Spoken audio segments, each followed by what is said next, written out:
Hoy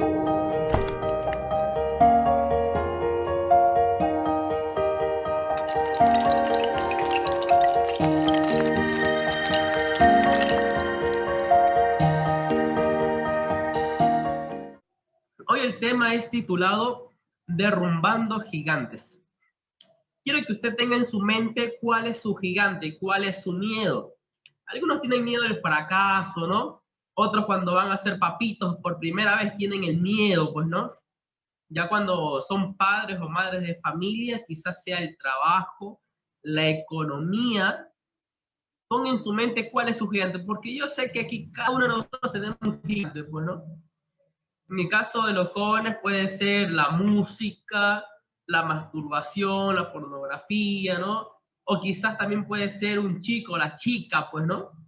Entonces ponga ahí en su mente el gigante que usted, o visualícelo, ¿no? El gigante.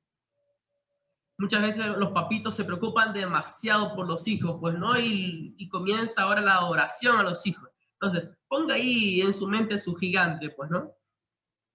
Y vamos a ver la historia de un hombre, como le decía en la lectura bíblica, parte de su historia vamos a ver de Elías. Me llama mucho la atención de Elías, porque Elías también Dios, un profeta, wow, increíble, pero también tuvo sus bajos.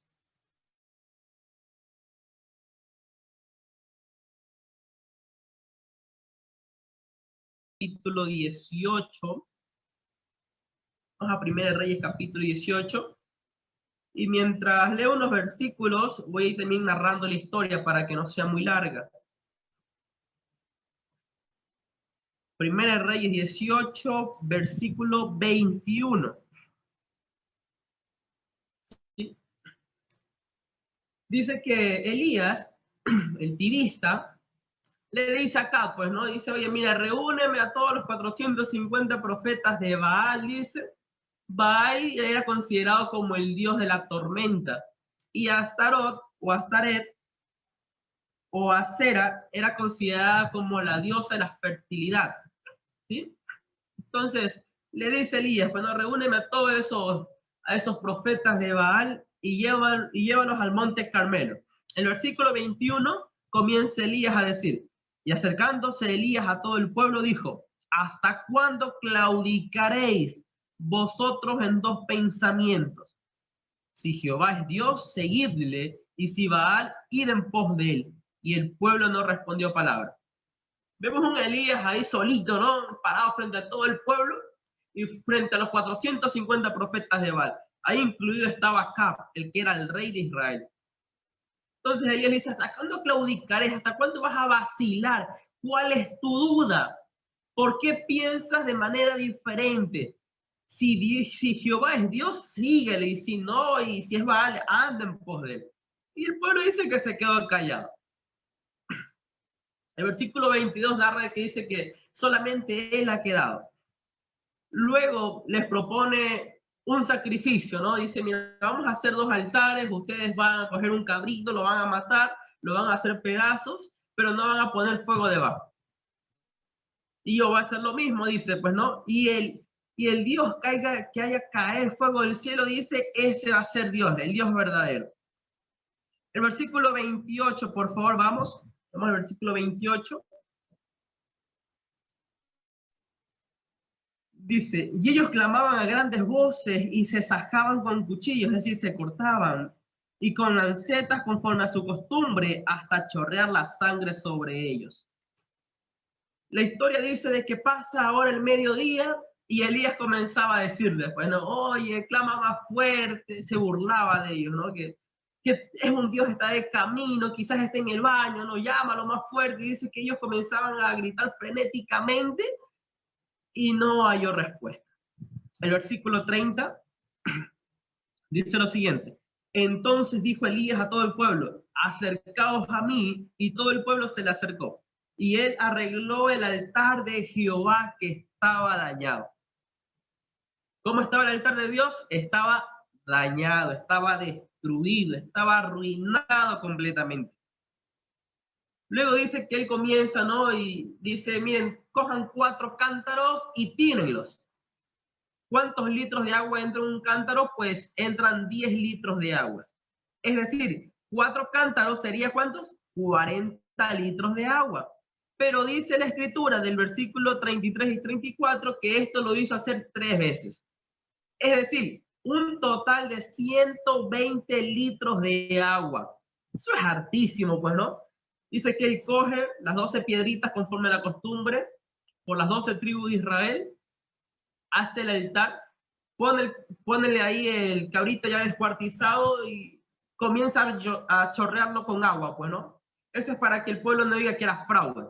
Imagínense, 120 litros de agua, pero dice la palabra de Dios en el versículo 37, dice lo siguiente. Elías dijo, respóndeme Jehová, respóndeme para que conozca este pueblo que tú, oh Jehová, eres el Dios y que tú vuelves el corazón de ellos. Entonces cayó fuego de Jehová y consumió el holocausto, la leña, las piedras y el polvo, y aún lamió el agua que estaba en la zanja. Viéndolo todo el pueblo, se postraron y dijeron, Jehová es el Dios, Jehová es el Dios. Imagínate ahí, ¿no? No sé cuántas veces usted ha estado en el clímax del cristianismo y ha sentido una fe inquebrantable, ¿no? Una fe que vienen problemas, dicen, no importa, Dios va a dar la solución. Viene otro problema, no importa, Dios va a dar la solución. Si está en problemas con salud, usted ora y Dios lo sana. Pero hay algo interesante. Hay una frase que yo siempre voy a decir, cuéntale a tus problemas cuán grande es tu Dios. Y Elías hizo eso, pues, ¿no? Le contó sus problemas a los 450 profetas de Baal, de su Dios, de Jehová de los ejércitos. Pero también hay un eclipse en el cristianismo. Llega la etapa donde ahora tú le cuentas a Dios cuán grandes son tus problemas. Primero vemos a un Elías que le cuenta sus problemas cuán grande es Dios, pero ahora vemos a un Elías, vamos por favor al versículo 46, por favor, dice lo siguiente. Y la mano de Jehová estuvo sobre Elías, el cual ciñó sus lomos y corrió delante de Acab hasta llegar a Jezreel. Dice que Elías oró fervientemente en Santiago 5 y otra vez comenzó a llover. Él fue con Acab, con el rey, hasta Jerusalén, fue hasta Jezreel. Y oh sorpresa, en el capítulo 19, vemos a un Elías ahora totalmente diferente. Por la mañana era un profeta de Dios, un hombre de fe, pero por la noche, vamos a leer, Acab dijo a Jezabel la nueva de todo lo que Elías había hecho y de cómo había matado a espada a todos los profetas. Entonces envió Jezabel a Elías un mensajero diciendo, así me hagan los dioses y aún me añadan, si mañana a esta hora yo le he puesto tu persona como la una de ellos. Es decir, ves, te lo prometo, que tú mañana vas a estar muerto. Tú mañana vas a estar muerto. Y dice que Elías, viendo el peligro, huye, corre, se va al desierto de Berseba, dice, ¿no? Para salvar su vida. Luego dice que después de tanto cansancio, comienza y se duerme. Un ángel viene y lo toca, le dice, levántate y come. Él come y se vuelve a dormir. Por la segunda vez viene el ángel y le da comida y le dice, Elías, levántate y come y anda, porque largo camino te resta. Luego dice que él encontró una cueva y en la cueva Dios le hace la pregunta, ¿qué haces aquí, Elías? El versículo 10, por favor. El versículo 10, si la hermana Gladys lo puede leer, de 1 Reyes 19:10. Ok, ya lo leo. Él respondió, he sentido un vivo celo por Jehová, Dios de los ejércitos, porque los hijos de Israel han dejado tu pacto, han derribado tus altares y han matado a espada a tus profetas. Solo yo te he quedado y me buscan para quitarme la vida. Muy bien. Entonces, ¿Qué pasó con Elías? Le contó a Dios cuán grandes eran sus problemas, ¿no? Tuvo miedo de morir, tuvo miedo de que Jezabel cumpliera su promesa. Ese detalle era su gigante de Elías. Si nosotros vemos toda la vida de este hombre, fue alimentado por cuervos, hizo un milagro de resucitar un hijo. Dice que Elías también oró y no llovió por 3 años. Luego le pidió a Jehová y Jehová mandó fuego del cielo. Es decir, era la vida de Elías llena de milagros. Pero hubo un gigante en su vida. Jezabel, la mujer de Acab. Cuenta la historia de que esta mujer fue muerta, comida por los perros. Pero algo interesante que Dios le dice, ¿no? ¿Qué haces aquí, Elías? Y Elías comienza, ¿no? Señor, he sentido un vivo celo por ti, Señor. Ahora todos han muerto y solamente quedo yo y me van a matar. ¿Qué puedo hacer?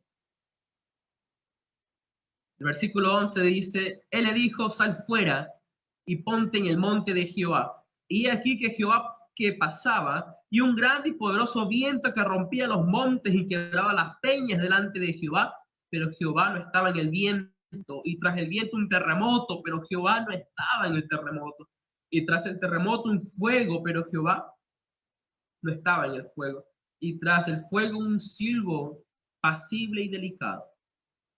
Es decir, Dios comienza a responderle a través de la naturaleza, pues no. Dios siempre cuando nos llama va a transmitir paz, paciencia, tranquilidad. Ahora ponte en tu mente ese gigante, ¿no? Que te dije antes, el trabajo, la economía, que los estudios, que los hijos, que el esposo, que la esposa. Ponte en la mente tu gigante. Y vamos a ver esas 3 cosas que pudo hacer Elías y después esas 3 cosas que no pudo hacer. Primero le dice al pueblo, ¿hasta cuándo claudicaréis? El primero, la duda, el vacilar. Dice el camino a Cristo en los últimos capítulos, ¿qué hacer con la duda? Dice, sencillamente llevarla a Dios. ¿Por qué? Porque Elías le da la respuesta, ¿no? Si Jehová es Dios, síguele, y si no, anda con Baal. Entonces, ¿qué hacer con la duda? Sencillo, llevarla a Dios. Segundo, dice que él restauró el altar que estaba arruinado. Para el altar, ¿qué sería nosotros? El culto de las mañanas, el culto familiar. Yo no sé cómo estará su familia hoy en día, pero puede ser que eso también sea un impedimento para que usted le sirva al Señor. Entonces, restaurar altares. Y eso quiere decir la confianza que usted tiene que depositar en Dios y en su persona también. Y tercero, creer para ver. 3 cosas. El primero fue, ¿qué cosa? La duda. Segundo, la confianza. Y tercero, creer para ver. Pero ¿qué pasó con Elías? Lo mismo. ¿Usted cree que Dios lo pudo haber salvado de Jezabel o no? Claro que sí, Dios pudo haberlo salvado de esa mujer. Si lo pudo haber salvado en otras ocasiones, ¿no lo haber podido salvar de la mano de esta mujer? Claro que sí. Dios hubiese valido de todo para salvar la vida de su profeta. Pero muchas veces tenemos muchas dudas y esto nos lleva al miedo. Que lo mismo le pasó a Elías, que le dice, Señor, mira, solo yo he quedado como reprochándole al Señor. Y en los versículos anteriores dice que Elías pidió la muerte a Dios. Quería hacer que Dios sea un asesino, en pocas palabras. Y tercero, ver para creer. Dios lo tuvo que sacar de fuera de la cueva, escondido como un perro. Dios lo tuvo que sacar y Elías tuvo que entender. Dios tuvo que hablarle a Elías. Entonces, mis queridos hermanos, hay algo interesante aquí. La fe se puede ver con ojos espirituales. ¿Me estoy dejando entender? La fe se puede ver con ojos espirituales. Cuando usted y yo tengamos dudas, llévela al Señor. Llévela al Señor. Segundo, la confianza. No sé cuál sea su gigante. No sé si sea el miedo, si sea la depresión. si sean los hijos. A veces nosotros los hijos somos una desgracia, de verdad. Muchas veces hacemos que nuestros padres se preocupen de más. Pero lo interesante es lo que dice la Biblia. Vamos por favor al libro de 1 Corintios. Primera carta de Corintios. Perdón, 2 Corintios 4.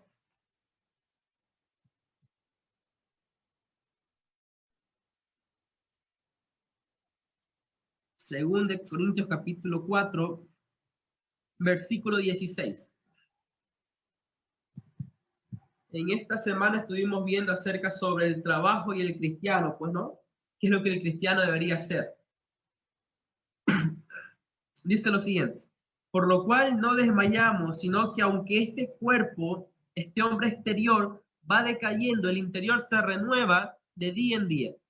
Porque esta leve tribulación momentánea, es decir, estos gigantes que tú tienes, y se produce, ¿sí?, en una medida que sobrepasa toda medida, un eterno peso de gloria. Es decir, cuando usted salga victorioso de este gigante. Dice, no poniendo nosotros la mirada en las cosas que se ven, sino en las cosas que no se ven, pues las cosas que se ven son temporales, pero las que no se ven son eternas. Usted conoce el fin de Elías, pues, ¿no? Un carruaje de fuego lo levantó y se lo llevó al cielo. Mis queridos hermanos, la fórmula para vencer los gigantes, primero, Dios. Primero Dios. ¿Cómo se hace esto? Por las mañanas, haciendo el culto personal. Hay algunas personas que dicen, dice que tiene el don de orar, tiene el don de estudiar la Biblia, tiene el don de visitar. ¿Cuándo se ha dicho que eso es un don? Yo creo que es la necesidad del cristiano. Le pregunto, mi querida Víctor, ¿estás Víctor? Víctor, te pregunto, ¿qué pasaría si no respiras? Si no respiro por un segundo, puedo sobrevivir, pero si no respiro durante un minuto, puedo morir. Puedes morir, ¿ya? Francis, ¿está por ahí, Francis? Te pregunto, Francis, ¿qué pasa si no comes? Si no como, bueno, empiezo a adelgazar, a desnutrirme y si por un tiempo, claro, muero. Sí. Te mueres. ¿Muy bien? Muero. Por ahí está la hermana Damaris Figueroa. Sí, señor. Ya, hermanita, ¿qué pasa si usted no toma agua? Me deshidrato. Me deshidrato. ¿Se deshidrata ahí? Me muero. Dijeron por ahí, vamos al mundo de los sin zapatos. Se muere la persona, ¿no? Entonces, imagínense. ¿Cuál ahora es la necesidad del cristiano? ¿Cuál es nuestra necesidad hoy en día? Estudiar la Biblia. Eso no es un don, es nuestra necesidad como hermanos de iglesia, como cristianos, nuestra necesidad hacer nuestro culto. Es nuestra necesidad orar. ¿Por qué digo esto, mis queridos hermanos? Dice, hay una música, ¿no?, que dice, el poder del cristiano, ¿dónde está? En la oración. Entonces, ¿es un don? No, es una necesidad que yo debo sentir y que debo suplir. Es mi necesidad como cristiano orar. ¿Quién dice que tiene el don de la visitación? Eso no es don. Si yo no comparto a alguien lo que sé, me voy a enfriar. Entonces, ¿es un don? No, es una necesidad. Cuando yo ando con Cristo, le digo a mis queridos hermanos, es muy fácil hablarle a otra persona de Dios cuando Él está en mi corazón. No sé si me estoy dejando entender. Es muy fácil hablarle a otra persona de Dios cuando Dios está en mi corazón. Cuando usted no tiene a Dios en su corazón, entonces sencillamente no puede hablar a otra persona de Dios. ¿Y qué es hablar de Dios a otra persona? Pues no es necesariamente estudios bíblicos. Es como una persona que yo estoy trabajando, que esté viajando, esté al lado mío, un hermano de iglesia. Eso es hablar de Dios. No confundamos la cosa. Nuestra misión, ¿cuál es? y enseñar a otros, es verdad, pero la necesidad mía es de compartir lo que sé a otra persona. Y Elías tuvo que pasar por esa cueva. Después de su prueba, ¿no?, y de su fe demostrada en el Monte Carmelo, viene ahora el declive. Muchas veces como cristianos o como papitos o como hijos, estamos nosotros en las cúspides, en lo más alto de la montaña. Pero va a llegar el día donde vamos a tener que pasar por el valle sombrío de la muerte. Y es ahí cuando nuestra fe verdaderamente es probada. Porque es muy fácil serle fiel a Dios cuando estamos bonitos, cuando estamos chévere, cuando hay salud, cuando nuestra vida económica está bien. Pero qué difícil es cuando no hay la economía y nuestros hijos nos piden comida, ¿no? Es muy difícil para los papitos. Es muy difícil cuando el joven tiene que pagar la universidad y no tiene de dónde. Es complicado. Es complicado cuando te dicen tienes que trabajar en sábado. Es muy difícil serle ahí fiel a Dios. Pero ¿cuál es la fórmula para vencer estos gigantes, para derrumbarlos? Primero, el culto personal. Segundo, la oración. Y tercero, compartir a otros lo que Dios ha hecho en mi vida. Pero hermano, yo oro, yo estudio la Biblia y comparto, pero no tengo trabajo. Tranquilo.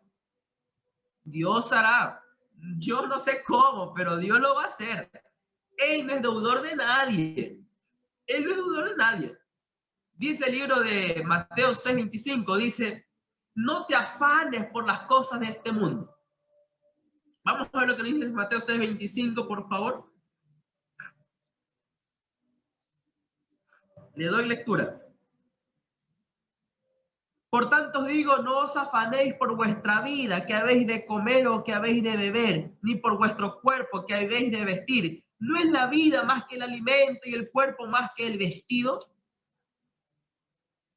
La palabra afanarse, no te preocupes. No te afanes, no te desesperes. ¿Qué tienes que hacer? El versículo 33 de Mateo 6. Es muy conocido, un texto muy familiarizado con nosotros. Creo que es uno de los primeros en los cuales nos aprendemos. Dice, busca primeramente el reino de Dios y su justicia y todas estas cosas os serán añadidas. Primero, ¿qué representa el reino de Dios? ¿Qué significa ese término? Juan el Bautista en vida, él decía, arrepentíos y convertíos porque el reino de los cielos está cerca. Pero Jesús decía, arrepentíos y convertíos porque el reino de los cielos ha llegado. Entonces, ¿quién es el reino de los cielos? Cristo Jesús. ¿Y qué es la justicia de Dios? En el libro de Jeremías 23:6 dice, en sus días será salvo Judá e Israel habitará confiado. Y el nombre con el cual le conocerán es Jehová, justicia nuestra. Y el término de Jehová es también empleado para Jesús. ¿O han escuchado ustedes el ángel de Jehová, el príncipe de paz, Emmanuel? Todos estos términos son relacionados a Jesús. Entonces Jesús, ¿qué le dice al pueblo? Busquen, ¿qué cosa? Primeramente a mí. Y yo les daré por añadidura. Elías lo tuvo que comprender. Después de las cúspides tuvo que pasar por el valle y Dios lo llama y Dios lo rescató. Mis queridos hermanos, para finalizar, vamos al libro de Elías de Santiago, capítulo 5.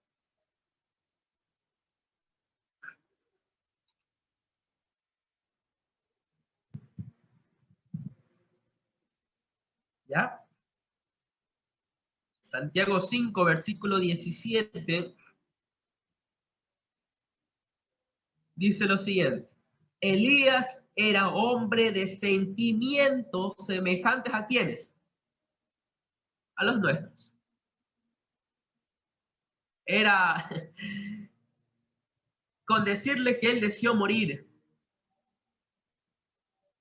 Imagínense ese Elías, ¿no? Pidiendo la muerte a Dios, queriendo que Dios sea un asesino. Qué terrible, ¿no? Era un hombre que también se enojaba, pero dice, ¿no?, que él oró fervientemente. Eso es lo que marca la diferencia entre un cristiano y alguien que intenta ser cristiano. No nos engañemos, mis queridos hermanos. Bien es cristiano o bien no es cristiano. No hay punto medio. No hay punto medio. Entonces, la diferencia es que aunque nosotros tengamos esos sentimientos, aunque caigamos, aunque seamos lo peor, Dios va a estar con nosotros. Es la promesa, pero siempre y cuando el ser humano quiera. Yo creo que todos quieren ir al cielo, ¿no? Pero si la pregunta se le hace, ¿está preparado para ir al cielo? Muchos van a decir sí y otros van a decir que no. Alce la mano los que ya están preparados para ir al cielo. Alce la mano. Los que ya están preparados. ¿Y qué sucede si nos llega la muerte? ¿Iremos al cielo o no? ¿Ah? Entonces, a Elías le pasó eso. Él tenía que estar preparado para ir al cielo. Pero si él no estaba preparado, ¿usted cree que Dios había enviado los carruajes de fuego? No hubiese enviado, porque no estaba preparado. Mis queridos hermanos, vivamos todos los días preparados para ir al cielo. Es cierto que tenemos la vida comprada por Cristo Jesús en la cruz del Calvario, pero eso no nos garantiza ir al cielo. Si usted y yo no estamos preparados ahora, si no estamos preparados todos los días para ir al cielo, no llegaremos. Entonces, ¿cuál es el mensaje hoy en día? La preparación. La preparación. Como papitos, como mamitas, como esposos, como hijos, tenemos una gran responsabilidad de prepararnos y de preparar. Pero ¿cómo vamos a derrumbar estos gigantes? Primero, orando. Segundo, estudiando la Biblia. Porque nosotros no vamos... Muchas personas creen que Jesús va a descender del cielo, ¿no? Y nos va a decir, hola, soy Jesús, mucho gusto, cree en mí. O sea, no, en ninguna manera. Recuerde que la fe se la ve con ojos espirituales. La fe se ve con los ojos espirituales. Hay que creer para luego ver. Hay que creer para luego ver. ¿Sí? Entonces, mis queridos hermanos, preparemos. Y con esto voy a finalizar. En los momentos de prueba y de crisis que todo mundo tenemos, en los momentos de que caemos en el pecado, aléjese del pecado, pero no de Dios, porque Dios es la solución para ello. Hoy a los testimonios, tomo 1, dice que toda meditación o todo tema debería terminar con un llamado. El llamado es el siguiente. ¿Cuántas personas quisieran prepararse para un día, ¿no? Para un día no muy lejano? Tener el encuentro con el Señor, ¿no? E ir con Él al reino de los cielos. Si usted se quiere preparar, o si usted quiere derrumbar esos gigantes que la acosan, quiere derrumbar esos gigantes que la perturban o lo perturban, vamos a orar. Recuerde, cuéntele a esos gigantes cuán grande es su Dios. Cuéntele sus problemas. Dígale que tiene un Dios poderoso, fuerte, que venció la muerte, que incluso hizo caer fuego del cielo. Vamos a orar. Padre eterno, gracias te damos, Señor, por el don maravilloso que es la vida. Gracias porque eres bueno y para siempre tu misericordia. Padre, hemos visto a Elías, Señor, la historia, un breve paso de la historia de Elías, que fue un hombre de sentimientos iguales que nosotros, que pecó, sí, Señor, que desconfió de tu poder. Padre amado, muchas veces nosotros caemos en la misma situación. Nos falta fe, Señor. Pero hoy te suplicamos, Señor, que tú nos ayudes. Así como rescataste a Elías, Señor, de esos malos pensamientos, también rescátanos a nosotros. Por favor, ayúdanos a ser mejores cada día, Padre amado, para seguir preparándonos, Señor, día a día, hasta cuando tú vengas por segunda vez. Son favores que te suplicamos, Señor. Cuida a la familia de los que estamos aquí, Señor, por vía Zoom. Tú los conoces, Señor. Ellos han separado este tiempo para ti. Otras personas quizás estén durmiendo, haciendo sus cosas. Pero, Padre, ellos han apostado por ti. Señor. Que todo lo que hayamos aprendido, Señor, quizá poco lo pongamos en práctica para honra y gloria tuya. Te lo pedimos en Cristo Jesús. Amén.